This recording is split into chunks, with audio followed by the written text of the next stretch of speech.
Eat sweet and sour meat like this in the future. Like I did. Just 2 steps. It can also be easily done at home. Cut the meat into thick slices first. Then cut into long strips. Add salt, pepper, cooking wine. Grab and mix well. Marinate for 5 minutes.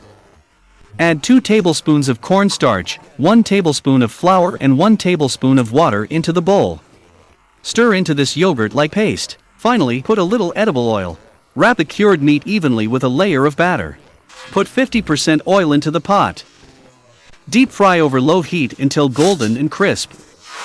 Teach cooking carefully every day. Like to pay attention to me. Thank you. Leave oil in the pot. Pour in a packet of this boiled sweet and sour juice. The soup boiled over high fire is thick. Put in the fried meat. Cucumber, carrot, sprinkle with a handful of cooked sesame. Stir fry quickly and evenly, and then you can eat. Is it very simple to make sweet and sour meat? Let's get started.